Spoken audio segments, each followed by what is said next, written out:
Welcome to Crimson Guitars and welcome to a very, very short, quick and dirty little bit of information. My supplier ran out of truss rods and I'm desperate for a truss rod. We're trying to get ready for a guitar show in a couple of weeks and I have to make a neck. And I have got a few... I built this thing a long time ago, rosewood neck, and it was just, you know, horrible and died, and I'm going to rip the truss rod out. And the same thing goes for this neck here. Nicely flamed maple. It had a sort of banana headstock and that. And this was like a decade ago. It was terrible. Now, what I did was I took this neck, I smacked it on my workbench, and realised that the fretboard was now had a crack. And I grabbed the fretboard, and with a little bit of effort, I managed to cleanly rip it off. Without a crack, without a break, without any issues whatsoever, leaving me with this. Now, for the purposes of what I'm interested in, excellent. I have a truss rod and that's all good. But this was glued together using polyurethane glue. And it seems, I used to use polyurethane glue a lot. It's that foamy stuff. You can see a little bit of the foam there. And I used to use it pretty much exclusively. My joint is good. I can see, you know, how well I planed the back of this board. But the glue did not penetrate the wood in the slightest. It just created a film in between the two. And we ended up with something that, it took some serious force, but the fretboard ripped off. And that is not good. Using normal tight bond or any other, I want to say anaphylactic resin, which is definitely wrong. Yeah, I've developed an allergy to my wood glue. What this glue does is it penetrates the wood itself and actually creates a bond wood to wood. I did not know that polyurethane acted like this. Now, this other neck, there is a fairly good chance that I used the same glue, and on camera, I want to see what happens if I can get a similar result or not. If nothing else, I'm going to be destroying a solid rosewood neck for shits and giggles. Now, essentially with this one, I literally just smacked it on the workbench, and the fretboard delaminated really, really easily. I'm going to put goggles on. Health and safety, everybody. Duck and roll, duck and roll. So,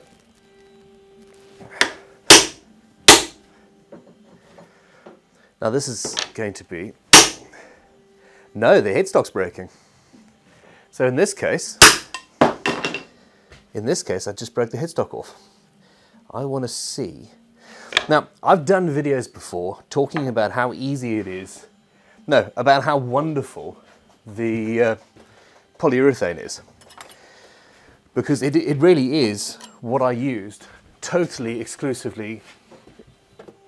I went for a small hammer and I thought, no, we'll go for a slightly bigger hammer. And you just can't get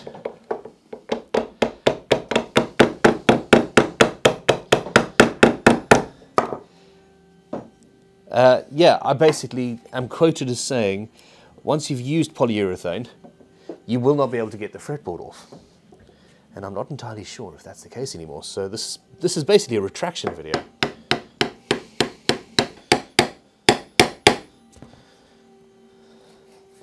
So this is, yeah, this is a bit more substantial than the other one.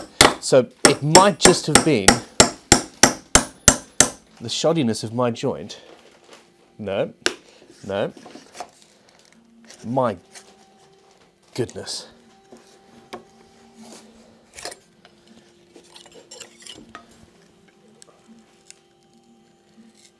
You should not be able to do this.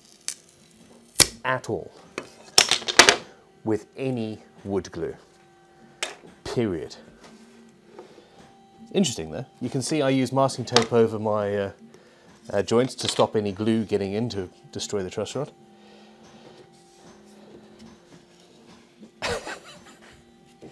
That is terrible. I retract my statement. Do not use polyurethane for anything, ever. Yeah, seriously, look at this. It's created a film in between the two bits of wood. The joint itself was perfectly fine, and it did take, you know, it did take work to do that. But I don't know, I really don't know.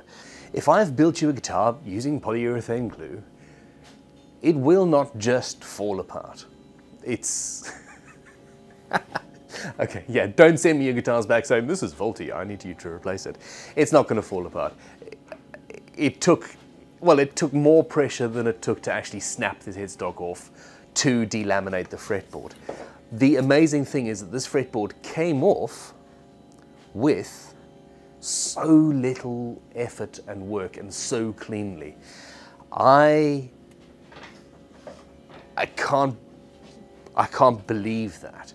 I have tried to take fretboards off. If I've glued them wrong, and this is where my previous statement came in, if I'd glued it wrong using polyurethane, I then tried to use heat to remove it, and it just destroyed it. It didn't work. All I needed was brute strength.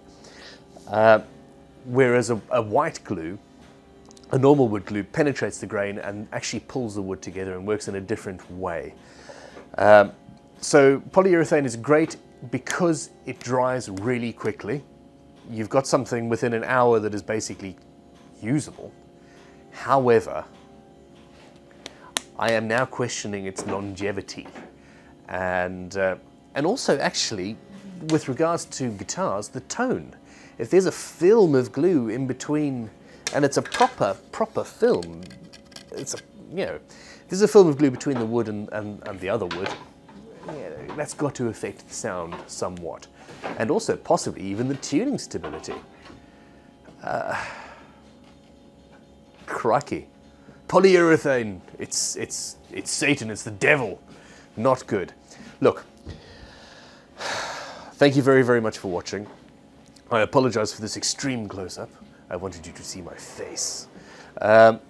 If you've liked this video, click subscribe. If you want to see me destroy any more guitar necks, say so in the comments below. You should go and search for the podcast where I, by mistake, ripped an Ibanez guitar's headstock clean off. Yeah, that'll be fun. Yeah, click like, click subscribe, and put your comments and questions below. And yeah, check out crimsonguitars.com. We have the website's in the middle of being completely rebuilt. So yeah, awesome. Let me know what you think of that as well. Thanks for watching. Have a good one. I am going to stop rambling. Eventually. At some point. Possibly.